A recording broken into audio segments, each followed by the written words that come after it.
Oke, selamat siang. Assalamualaikum warahmatullahi wabarakatuh. Salam sejahtera untuk kita semuanya. Ya, selamat berjumpa lagi ya dalam mata kuliah itu komunikasi data.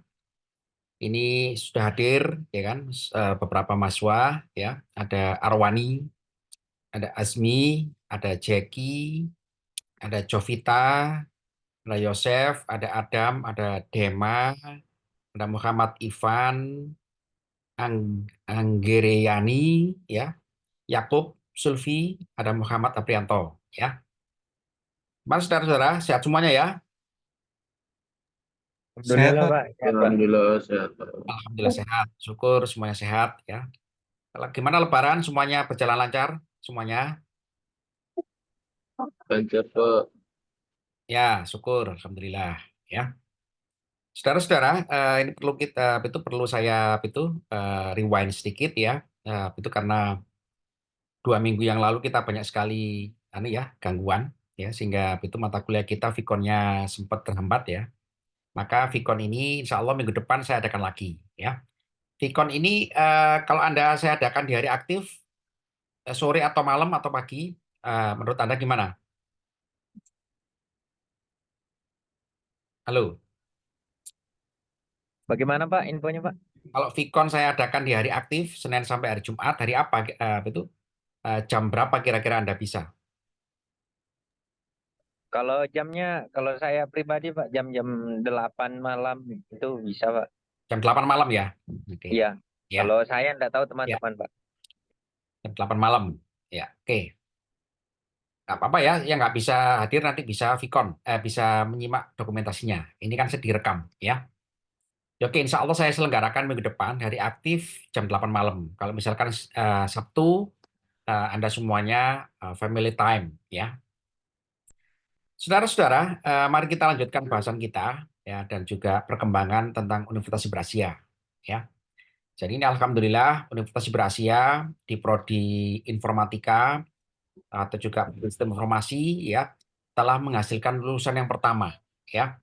Beberapa mahasiswa pendahulu Anda telah lulus ya, yang insya Allah akan diwisuda di bulan Mei ya. Jadi ini merupakan suatu bukti bahwa kuliah 3,5 tahun di Universitas Berasia bisa menyelesaikan kewajiban 144 SKS ya, bisa memenuhi standar kelulusan mata kuliah minimal nilainya C ya, dan juga bisa menunaikan kewajiban kerja praktek dan juga bisa menunaikan program Merdeka Belajar Kampus Merdeka ya. Jadi Anda semangat ya, semangat dan juga bisa mengejar ya untuk lulus ya, dan jangan terhenti ya. Usahakan jangan terhenti untuk kuliah ya. Kemudian juga saudara-saudara, itu topik tugas akhir yang diajukan oleh pendahulu-pendahulu Anda juga bagus-bagus semuanya ya, tidak kalah mutunya, bahkan juga unggul ya. Anak informatika itu ada yang mendesain jaringan komputer satelit ya, seperti Elon Musk ya, bisa mendesain jaringan komputer itu via satelit ya. Ini kan juga merupakan suatu kebanggaan bagi kita semuanya ya. Ternyata anak-anak kita bisa ya. Nah, Anda ya kan yang semuanya sudah di semester kelima ya sekarang ya, enam ya, 4 atau 5 ini, atau 4 tahun. Semester berapa? Halo, 4 Pak. Pak, Pak, Pak. 4 ya. Kurang 1,5 tahun lagi ya. Semangat ya. 1,5 tahun itu cepat itu, 3 semester lagi ya. Bisa kira-kira ya, 3 semester lagi lulus ya. Insyaallah. Ya, Siapa? oke. Ya itu semuanya perlu perjuangan. Ya, perlu perjuangan, perlu yang namanya pengorbanan waktu ya, perlu pengorbanan tenaga ya kan, agar Anda insya Allah nanti bisa lulus ya 3 semester lagi ya. Nah, saudara-saudara, itu mari kita bahas tentang komunikasi data ya. Jadi komputer ini saudara-saudara ya kan, yang awalnya merupakan alat bantu hitung manusia berkembang menjadi itu media untuk melakukan komunikasi ya. Jadi komunikasinya adalah awalnya adalah komunikasi ya, mesin to mesin ya, komunikasi antar komputer ya.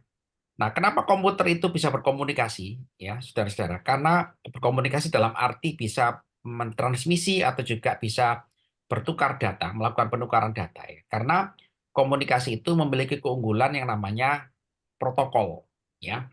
Jadi di dalam kita berinteraksi seperti kita manusia biasa ya, kita berinteraksi dengan orang, itu kan ada tata caranya ya.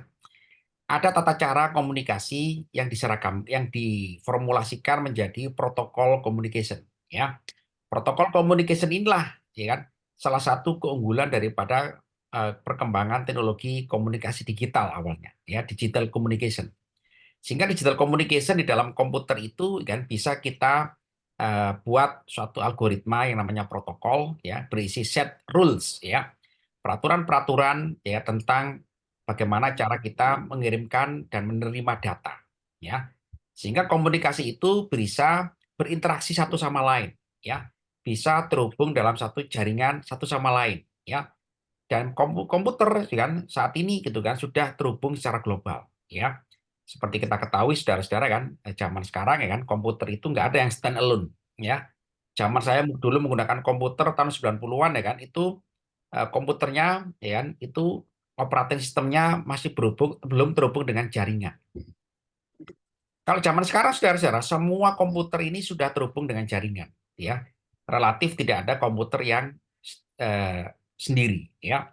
Coba kalau misalkan HP Anda itu tidak terhubung dengan internet, apa yang terjadi?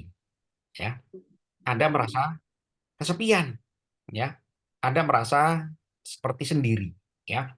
Jadi ini adalah merupakan suatu keunggulan daripada itu dunia jaringan komputer, ya. Jadi komputer itu bisa berinteraksi antar satu dengan yang lainnya, ya.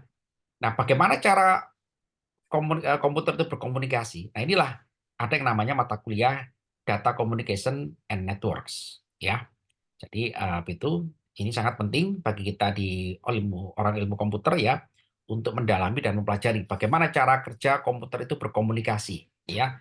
Bisa mengirimkan data bersamaan ya. Pada saat dia mengirimkan data, dia juga bisa menerima data ya. Jadi komunikasi adalah komunikasi dua arah ya.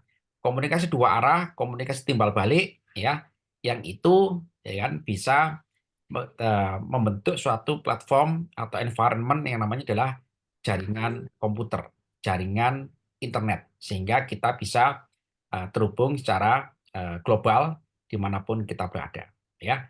Kemudian bagaimana caranya data itu dikirimkan? Nah itu adalah yang namanya ada yang namanya ilmu yang namanya wireless networks, ya, jaringan wireless and mobile, ya, pengembangan daripada data communication and networks seperti itu, ya. Jadi komputer ini saudara-saudara memang dirancang untuk berkomunikasi satu dengan lainnya dan berkomunikasi dengan semua device ya. Dan saat ini berkembanglah juga namanya teknologi IoT ya, Internet of Things ya. Jadi teknologi Internet of Things juga sama. Komputer ya kan ternyata juga bisa berkomunikasi dengan non komputer ya. Jadi kalau itu 20 tahun yang lalu gitu kan komputer itu hanya berkomunikasi dengan komputer. Tapi kalau sekarang saudara-saudara komputer ini ya bisa berkomunikasi dengan non komputer ya. Benda-benda yang tidak komputer ya. Contohnya apa ya? Contohnya adalah semua itu benda-benda yang berada di luar komputer atau jaringan ya. Sebagai contoh ya kan itu saat ini gitu kan berkembang namanya smart home ya, smart city ya. Bagaimana komputer itu bisa mengetahui keadaan daripada rumah ya. Rumah itu isinya adalah ada lampu listrik ya, ada magicom, ada semua peralatan rumah tangga ya kan, itu bisa dibawa ke dalam jaringan komputer. Bagaimana caranya? Karena ada data communication. Nah, itu ya. Jadi komputer ya kan sekarang ini berkembang gitu kan. Tidak hanya bisa berkomputer dengan antar komputer, tapi juga bisa berkembang berkomunikasi dengan benda-benda di luar komputer. Nah, gitu ya. Yang kita sebut sebagai Internet of Things atau IoT seperti itu ya. Nah, saudara-saudara, sebagai fundamental teknik ya, bagaimana komputer itu berkomunikasi ya, maka di dalam pendahuluan kita ini kita pelajari yang namanya komponen daripada jaringan atau juga tipe-tipe jaringan, ya. Kemudian model jaringan, ya, OSI model, ya. Kemudian juga network standard, ya. Kemudian itu perkembangan daripada di masa yang akan datang, ya. Dan implikasi kepada pengelolaan jaringan atau komunikasi datanya, ya. Saudara-saudara, seperti kita ketahui, ya kan, saat ini kita di era itu cyber, ya, era semuanya sudah beralih ke digital semuanya, ya. Tidak ada yang tidak terhubung dengan dunia digital sekarang, ya. Semua piranti-piranti atau device kita ini sudah terhubung dengan digital, ya. Kenapa? Karena sinyal digital itu memiliki banyak keunggulan, ya. Sinyal digital itu bisa dikelola, bisa diolah, bisa disimpan, ya, bisa juga diatur, ya. Sehingga apa, saudara-saudara? Sehingga keunggulan sinyal digital ini di dalam proses komputer, ya kan, itu sangat menguntungkan, ya kan, terutama dari sisi komunikasi data, ya. Sehingga data itu, ya kan, bisa kita atur dan kita kirimkan dalam bentuk digital, semakin efisien, semakin efektif, ya, semakin semakin cepat, ya, dan besar juga, ya, seperti itu. Nah, saudara-saudara, revolusi ini mengakibatkan, ya kan, manusia itu, ya kan, membutuhkan suatu metode komunikasi dengan komputer yang cepat, ya, yang cepat dan juga bisa besar dan mengglobal, ya, besar, cepat, dan global, ya. Zaman dulu kalau kita melihat siaran bola, ya, siaran bola itu atau 30 tahun yang lalu, ya, karena masih analog, ya, di televisi, ya, itu pasti ada delay, ya, ada jeda, ya. Misalkan dengan Ronaldo itu menit ke-30 sudah ngegolkan, sudah membuat gol, ya. Cristiano Ronaldo misalkan, ya, atau Messi, ya. Dia sudah menghasilkan gol, ya kan. Kita bisa menerimanya di menit 31. Ya, 31 menit baru gol. Padahal di Eropa sana gitu kan, itu dia ngegolkan di menit ke-30. Ya, kenapa kita menerimanya menit 31? Ya, terlepas ada perbedaan waktu antara Eropa dengan kita, ya. Tapi di situ ada masalah yang namanya itu delay communication, ya. Zaman dulu saudara, karena merupakan analog, ya kan, itu data itu dikirimkan via satelit, ya, analog, ya kan, dengan diterima oleh penerima satelit, kemudian diedarkan di Indonesia. Kalau sekarang saudara-saudara, ya kan, karena sudah digital, ya kan, maka relatif itu bisa diatasi, ya. Kecepatannya hampir sama, ya, 30 menit, ya, di sana udah gol, sampai di kita dalam hitungan detik sudah gol juga. Sehingga apa, saudara-saudara? Sehingga dari sisi kecepatan komunikasi data, ya kan, ini itu bisa di-provide, ya, oleh platform jaringan komputer berbasis komunikasi data ini, ya. Sehingga dan itu juga bisa besar datanya, ya.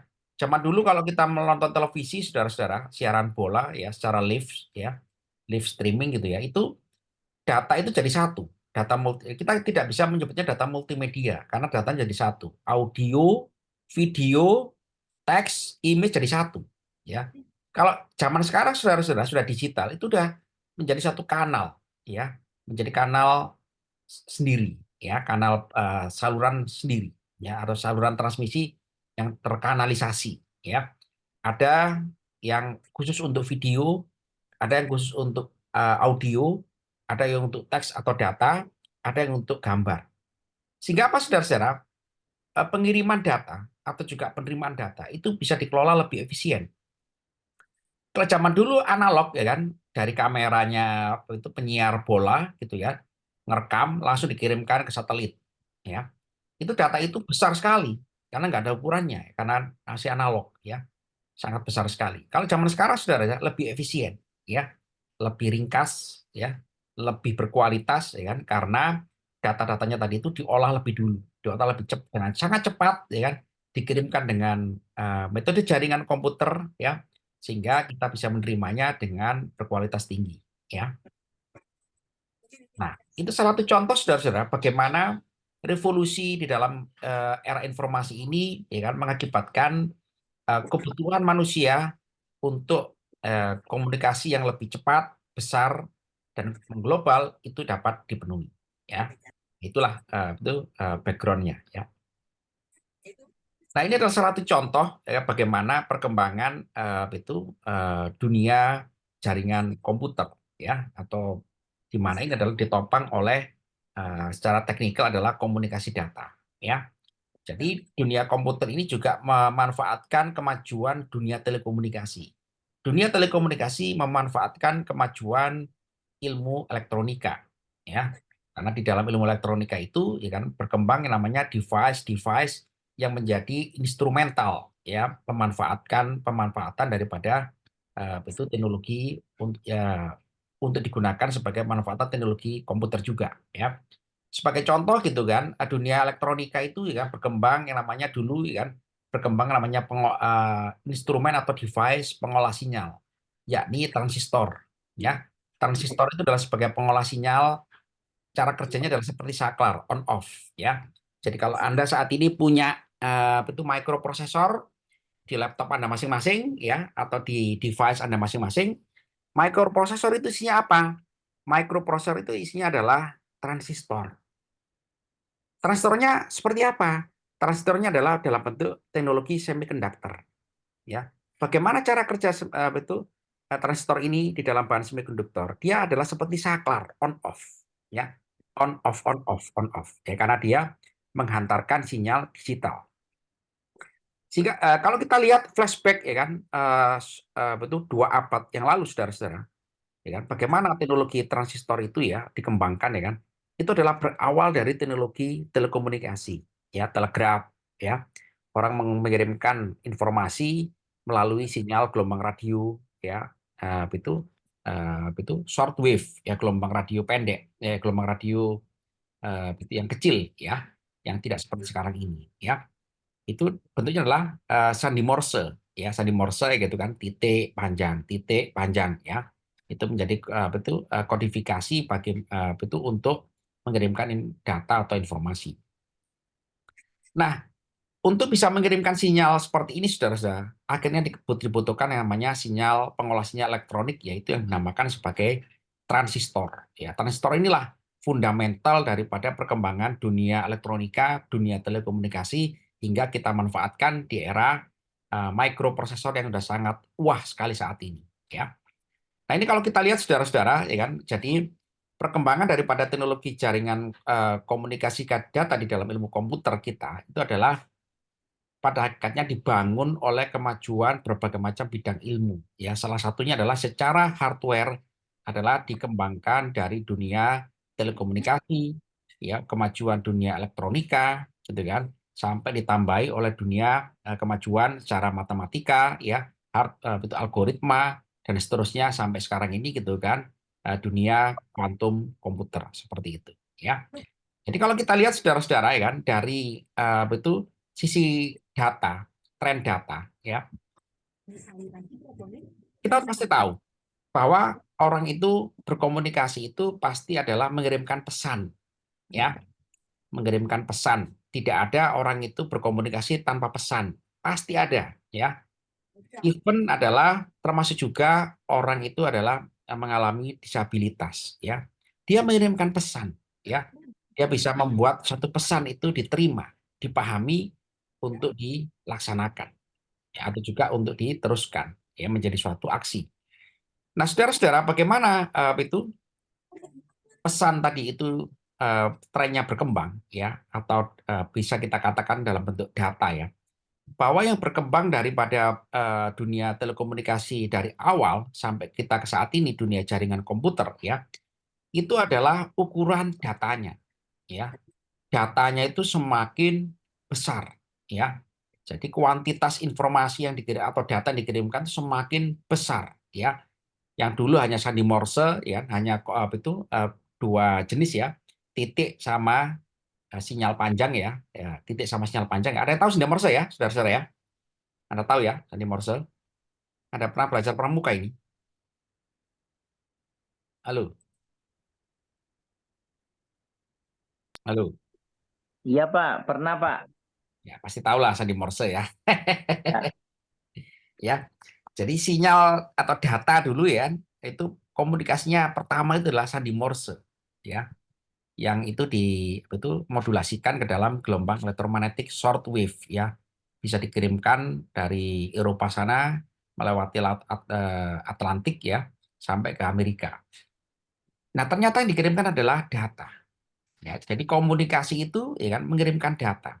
Data yang tersandi ya, tersandi secara sederhana pada saat itu ya, sandi Morse itu ya, encoded ya, encode ya, encode menjadi tersandikan ya menjadi sandi Morse. Nah, kemudian menjadi sinyal analog. Ya, sinyal analog ini gitu kan di era betul era tahun 900-an ya. Nah, lebih tepatnya 1930-an. Nah, ya. Itu bentuknya sudah bisa mengirimkan suara ya. Suara sampai ke era kita saat ini gitu kan. Kita sudah bisa menerima data itu dalam bentuk multimedia dan kompleks ya, apalagi komputer sekarang ini menghubungkan dengan benda-benda di luar jaringan atau komputer seperti itu ya. Sampai sekarang juga era ke depan ya kan, quantum computing itu juga data yang dikirimkan. Ukurannya sudah sangat fantastis ya. Kalau kita saat ini menikmati komunikasi data secara global dalam ukuran terabit per second ya, kan, yang untuk quantum computing ini ya kan itu juga sama ya, itu lebih dari terabit per second ya. Jadi Anda bisa bayangkan ya kan bagaimana kalau Anda punya internet ya kecepatannya terabit per second. Ya, itu sangat fantastis ya. Kita bisa apa itu? Bisa unduh film, bisa unduh file ya dalam ukuran dalam hitungan yang sangat cepat ya. Jadi, saudara-saudara, kalau kita lihat ya tren data itu ya, tren pengiriman data ini ya, itu adalah berkembang secara kuantitas. Ya, kuantitasnya semakin mendekati semakin ukuran yang sangat besar sekali. Karena apa? Karena komputer itu terhubung secara global di dalam jaringan, ya. Sehingga berkembang namanya cloud computing, ya. Berkembang namanya itu big data, ya. Berkembang namanya artificial intelligence, ya. Karena AI itu tidak boleh berhenti, ya. AI itu boleh dikatakan cerdas saat ini, boleh juga dikatakan belum cerdas. Kenapa? Karena AI itu butuh namanya training, butuh namanya pembelajaran. Ya, pembelajaran itu dari mana? Pembelajaran tidak henti-hentinya dia mengcultivate data, ya, mengcultivate atau mengolah data. Semakin dia digunakan, maka dia semakin mendekati kecerdasan manusia, ya. Kalau Anda sering menggunakan AI, pada hakikatnya adalah Anda itu mentraining AI, ya. Anda itu melatih AI itu untuk semakin cerdas. Nah, gitu ya. Jadi AI itu ya, Anda kan pernah nggak Anda itu menggunakan AI, jawabannya tidak sesuai. Ada yang pernah, saudara-saudara? Ada Halo? Pak, ada. Nah, sering, ya bukan hanya ada ya, sering gitu. Iya, betul. Itu adalah kenapa? Karena AI itu belum cerdas. Dia butuh di-training, perlu dilatih. Ya, seperti saat ini ya, Anda pasti sering ya memperhatikan timnas Garuda ya. Betul Pak, Nah, sama-sama tanding. penggemar bola kita ya. Iya, Nah, 1-0 Pak. betul. Kenapa timnas kita ini sekarang seperti pemain Eropa? Ya, timnas kita ini. Ya, Ya, mungkin yang ngadopsi Pak, cara permainan dari luar. iya, karena dilatih, ya. Ya, betul. Itu dulu ya, karena dilatih. Ya, Latihannya juga bagus, ya. Kalau dulu itu kan kita nonton televisi ya, siaran bola kita ya, Indonesia lawan Vietnam ya. Apa yang komentar sering muncul dari komentar di televisi itu? Ada yang nyimak itu, ya. Salah pengertian kan gitu. Komentatornya kan sering gitu ya, salah pengertian antara ini dengan ini gitu kan, salah umpan gitu ya. Betul nggak? Halo. iya betul Pak. Komentatornya ngomong begitu Pak. Itu berulang-ulang gitu kan, salah pengertian, salah Iya, iya. umpan, ya salah. Bahkan juga sampai salah nendang bola juga pernah itu gitu kan. Salah nendang bola gitu kan. Itu kan kenapa terjadi? Ya. Ya karena kurang latihan, ya. Dan juga mutu latihannya juga ya. Mutu latihan juga kurang, gitu kan. Kalau sekarang kan kita lihat ya kan di apa itu Pak Sintayong gitu kan. Saya juga pernah ketemu ya kan walaupun hanya foto aja gitu ya. Itu kan latihannya ngeri itu, ya. Latihan nendang bola dari samping, latihan nendang bola sambil salto, sambil macam-macam, ya. Kalau dari zaman dulu itu nggak ada latihan kayak gitu mungkin ya, ya. sehingga mungkin apa itu sehingga terjadi di lapangan ya salah nendang bola ya, kepalanya orang ditendang gitu ya. Sampai segitunya. Artinya apa saudara-saudara? Ya kan? Kecerdasan itu membutuhkan suatu metode latihan atau pembelajaran, learning process ya. Nah, itu juga sama saudara-saudara, ya kan? AI zaman sekarang ini untuk semakin cerdas itu membutuhkan data yang sangat besar sekali. Jadi kalau Anda itu menggunakan AI, itu Anda itu sebetulnya mentraining AI, ya kan? Anda itu sebetulnya kita semua ya, itu memberikan pelatihan kepada platform artificial intelligence. Nah, karena dia tidak boleh berhenti, ya, AI itu tidak boleh berhenti, ya, maka AI itu, ya kan, membutuhkan data yang sangat besar untuk di training, ya. Dikasih informasi ini, responnya bagaimana? Dikasih ini, responnya bagaimana? Dievaluasi, ya, dievaluasi terus, dievaluasi terus, dievaluasi terus. Semakin dia presisi di dalam mengolah informasi yang dibutuhkan oleh penggunanya. Nah, seperti itu, ya. Jadi itu adalah tren-tren, ya, tren-tren, ya, yang itu ya kan pada hakikatnya adalah membutuhkan komunikasi data gitu kan yang semakin besar dan semakin cepat ya di era sekarang ini ya. Di era di masa yang akan datang ya, quantum computing. Quantum computing ini nanti bisa menghasilkan data lebih dari terabit per second. Untuk apa? Ya, sama juga ya, agar manusia itu bisa berkomunikasi dengan cepat, lebih cepat lagi ya, lebih besar lagi gitu kan, dan platform-platform ilmu teknologi digital ini ya semakin terhubung dengan betul berbagai macam benda-benda di luar komputer. Sebagai contoh saya tanya kepada Anda, IoT misalkan ya. Misalkan ada mahasiswa saya itu yang bisa mendesain smart home. Smart home itu ya kan, saat ini hanya mengkoneksikan CCTV kali ya. Yang kita nikmati CCTV ya. CCTV yang di rumah kita ini ya kan terhubung dengan jaringan wireless di rumah kita kan itu sudah mengkonsum bandwidth yang sangat tinggi sekali. Betul nggak? Halo, Betul, Pak. ya kan? Nah, bagaimana kalau misalkan kita mau menghubung-hubungkan benda-benda yang lain, misalkan lampu listrik, ya, panel surya kita, kemudian juga rice cooker kita, kompor kita kan nanti beralih ke listrik ya. Jadi semua itu nanti benda-benda di rumah kita itu ya terhubung dengan jaringan. Apa konsekuensinya saudara-saudara? Konsekuensinya adalah butuh bandwidth yang sangat besar. Wireless kita ini ya, Pak, wireless saya sudah menggunakan 5G, Pak. Ya, itu belum cukup ternyata.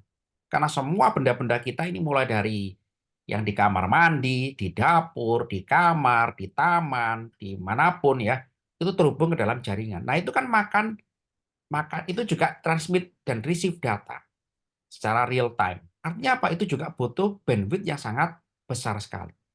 Nah, inilah saudara-saudara gitu kan, masa depan daripada jaringan komputer kita ini kan perlu di-provide oleh komunikasi data yang sangat besar sekali ya. Nah, apa bentuknya ya 5G ya, kemudian juga quantum computing ini adalah masa depan daripada dunia komunikasi data kita di dalam komputer ya. Nah, ini saudara-saudara ya kan faktor-faktor pendorong tadi ya. Yang pertama adalah large quantity ya. Kemudian apa itu quality itu juga sama ya. Kemudian juga ya kan pertumbuhan komunikasi secara global, kebutuhan di dalam pemenuhan kebutuhan manusia ya, kebutuhan di dalam pemenuhan platform-platform digital juga ya. Inilah mendorong apa itu informasi ini harus ditopang oleh komunikasi data yang reliable atau handal. Ya, seperti itu. Oke. Oke, saudara-saudara, ya kan? Oke. Ya. Bagaimana konsep data itu bisa berjalan di dalam komputer? Ya. Apakah komputernya yang berjalan, ya kan? Apakah datanya yang berjalan, ya, di dalam jaringan komputer kita ini, ya? Ternyata adalah datanya yang berjalan, ya. Data itu bergerak dari satu komputer ke komputer yang lain, ya. Bergerak, ya, bergerak, ada yang menggerakkan, ya. Ya, server, ya, sistem, ya. Dan ini adalah merupakan itu salah satu hal yang sangat penting bagi kita ya kan, bahwa komputer itu gitu kan dia juga bisa bergerak secara itu spasial, tapi datanya juga lebih penting lagi adalah bergerak, ya. Jadi dua-duanya ini bergerak sebetulnya saudara-saudara ya. Komputernya bergerak, device-nya bergerak, datanya juga bergerak. Ya, mobile communication. Ya, ini adalah konsep yang paling penting gitu kan. Bagaimana kita merancang data itu gitu kan bisa bergerak, bisa ditransmisikan, ya kan. Walaupun komputer itu diam, walaupun komputer itu juga bergerak. Nah, ini juga ya.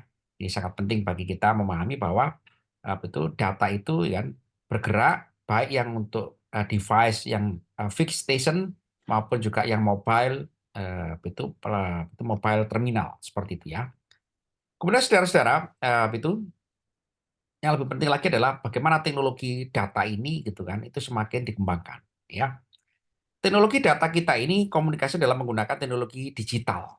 Ya, digital adalah 0 dan 1. Dulu analog ya. Dulu kita mendengarkan radio ya, mendengarkan radio, melihat televisi ya itu semuanya analog semuanya ya. Analog semuanya kalau kesambar petir itu petirnya masuk ya. Ada yang pernah itu saudara-saudara menikmati zaman dulu ya, radio zaman dulu ya. Ada yang lahir di era 90-an? Hadir, Pak. Wadir ya. Ya, ya. Oke, itu pasti pernah ya, masih ingat ya, siapa ini? Jovita ya, Iya, Pak. radio zaman dulu ya. Anda Iya. request radio dangdut, ya itu kan itu ya, request radio dangdut ya. Itu teknologinya analog ya. Kemudian apa itu kita hanya sebagai penyimak ya, pendengar ya. Sehingga itu kalau itu saya masih ingat ya, penyiar radionya itu kan itu selalu menyapa kita dengan apa itu pendengar yang budiman ya. Pendengar yang budiman gitu ya. Kalau zaman sekarang saudara-saudara nggak ada itu orang itu siaran dengan pendengar yang budiman, betul kan? Sekarang orang siaran itu gitu kan itu nggak butuh yang namanya sebagai radio station ya. Orang siaran sekarang gitu kan di semua platform sosial network. Orang siaran gitu ya sekarang ini kan sambil jualan ya. Kalau kita lihat ya di TikTok jualan, ya betul nggak? Ya di Instagram dia jualan, ya di Twitter dia siaran, ya di YouTube dia siaran, ya dan dia tidak itu menyapa menyapa apa itu itu eh, menyapa ini ya pendengarnya tidak lagi menggunakan pendengar yang budiman, ya. Tapi sekarang dia bisa anytime, ya bisa anytime itu live ya untuk menyiarkan ya. Dia juga bisa merekam ya kan. Jadi saudara-saudara kan ini juga merupakan salah satu pemanfaatan kemajuan teknologi kan dan pemanfaatannya ya atau penerapannya kan bahwa betul data ini gitu kan ternyata keunggulan daripada data digital ya data itu bisa disimpan ya. Zaman dulu saudara-saudara kalau kita nonton televisi gitu kan siaran apa gitu atau film apa ya kan kita lewat kita ketiduran ya sudah wassalamualaikum itu ya wassalam kita sudah ketinggalan waktunya seperti itu ya.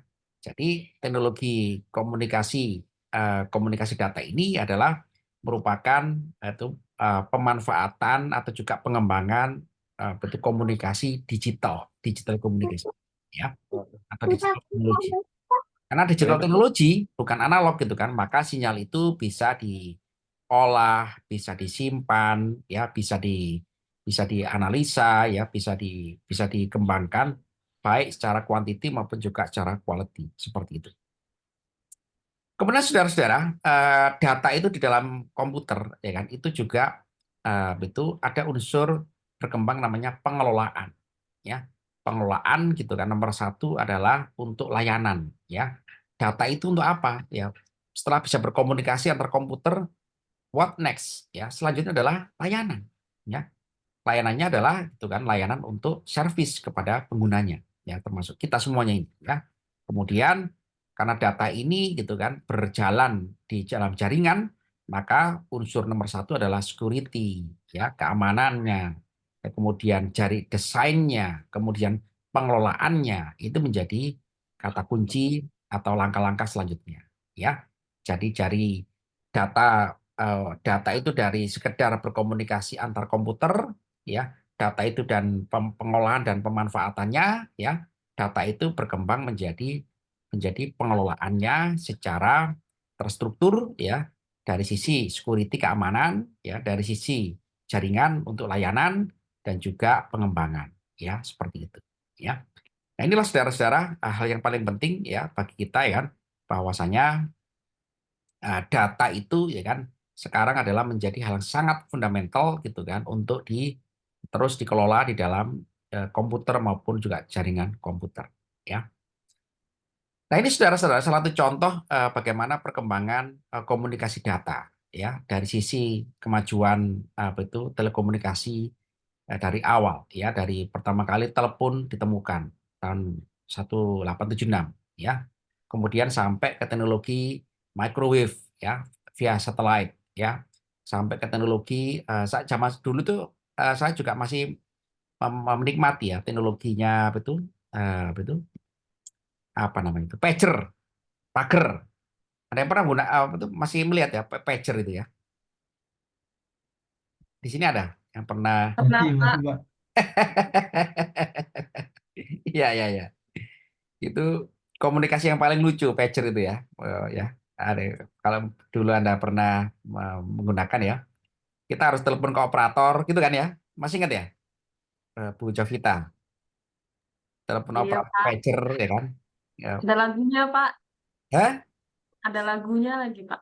Oh iya ya, dia ya ada lagunya ya. Ya tahun 90-an ya. Ya ya betul betul betul. Itu kan komunikasi paling lucu itu ya. Kita mau menghubungi orang yang memiliki pager, kita harus telepon operator. Operator yang menyampaikan ke dalam pemilik pager. Betul ya, Sofita ya? Itu dulu ya. Iya, Pak. Nah, itu juga salah satu sama ya. Nah, itu akhirnya nggak berkembang ya karena nggak efisien ya.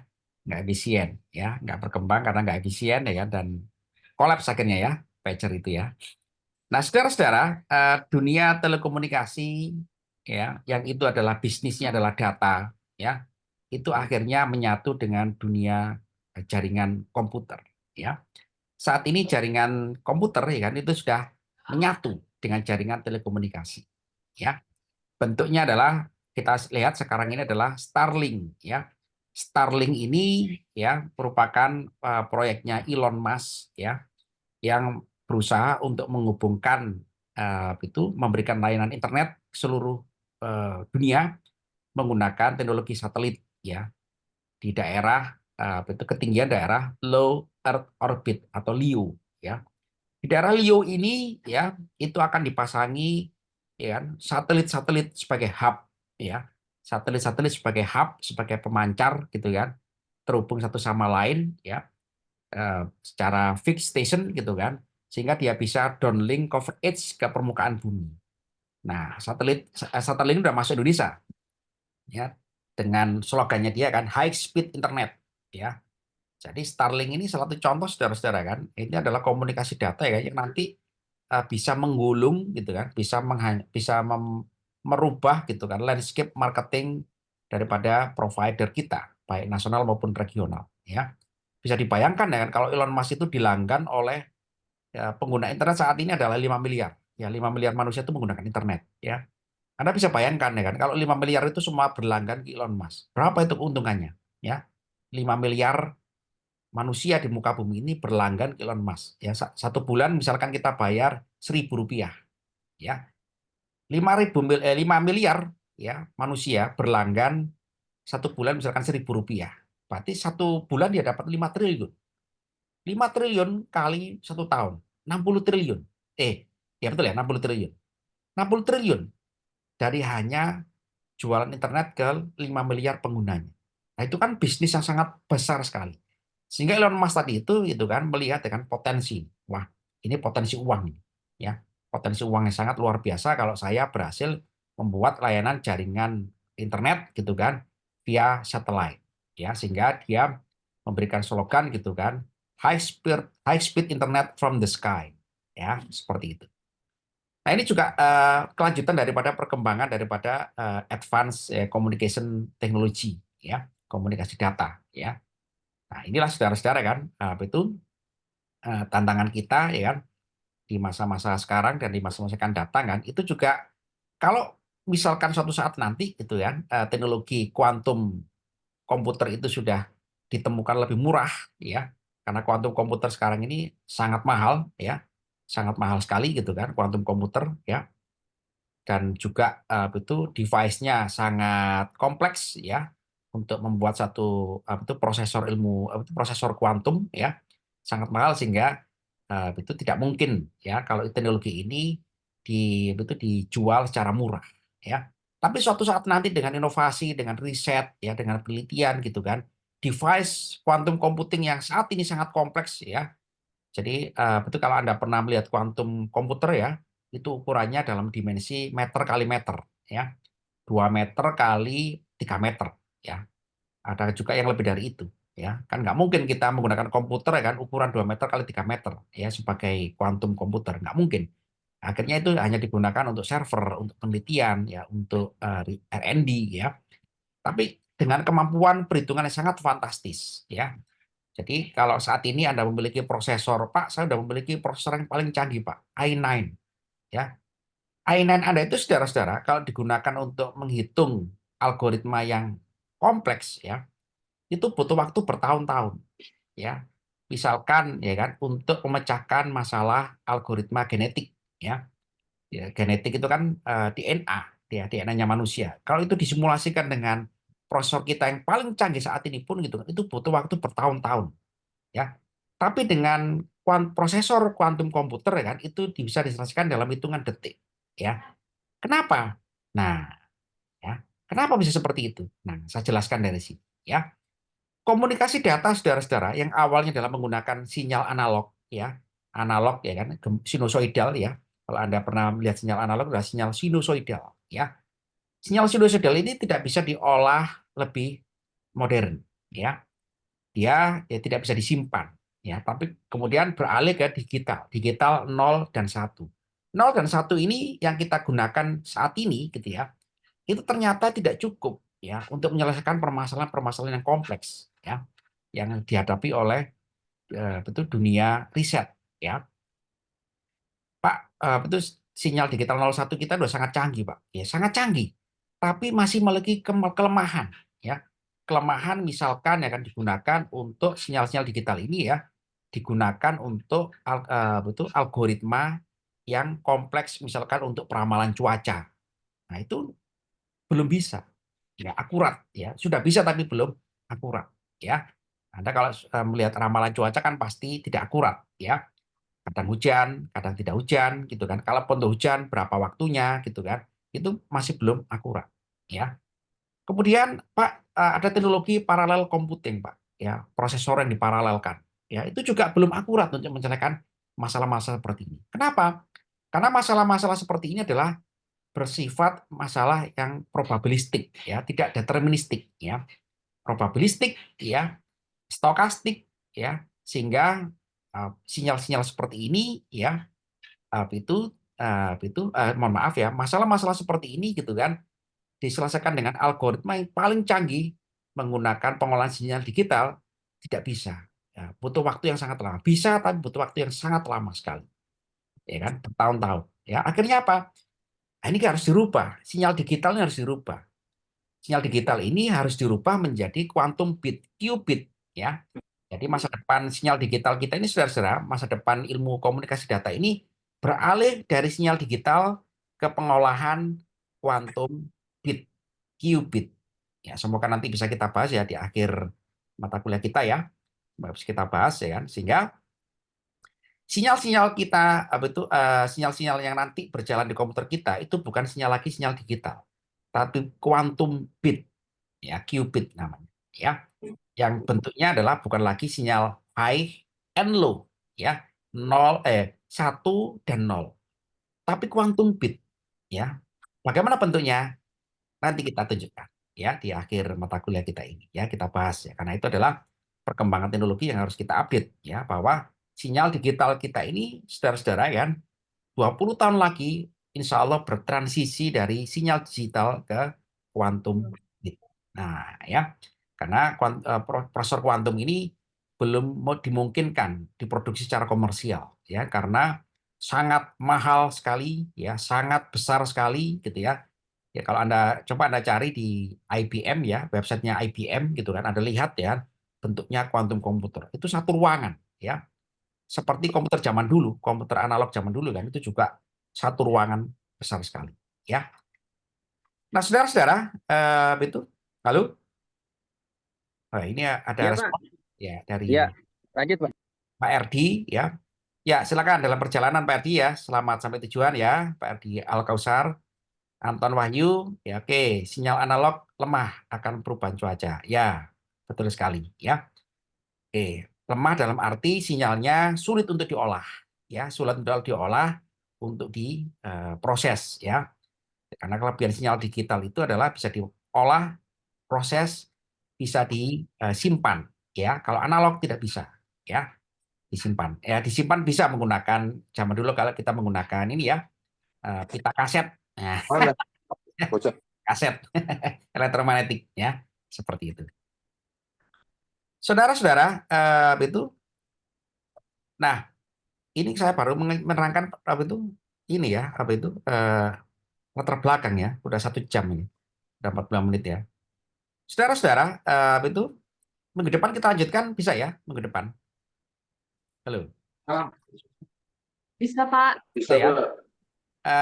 Malam hari nggak apa-apa ya, selain hari Sabtu ya. Iya, Pak. Iya, bisa, Pak. Bisa join. Oke, nanti saya itu lanjutkan ya, saya lanjutkan di minggu depan ya, karena Zoom-nya ini dibatasi 40 menit jadi saya bentar lagi berakhir ya. Jadi itu minggu depan kita lanjutkan ya. Kemudian slide ini nanti saya share di betul di LMS ya, dan juga videonya juga ya. Itu saudara-saudara ya. Halo. Baik, Pak. Terima kasih, Pak. Oke, selamat berakhir pekan. Minggu depan kita lanjutkan. Saya umumkan di LMS ya. Dan yang tidak menyimak nanti bisa menyimak videonya ya. Selamat berakhir Makasih, pekan, Pak. saudara. Selamat belajar ya. Assalamualaikum warahmatullahi wabarakatuh. Selamat siang. Waalaikumsalam. Pak. Makasih, Waalaikumsalam Pak. warahmatullahi wabarakatuh, Pak. Terima kasih. Ya, sama-sama.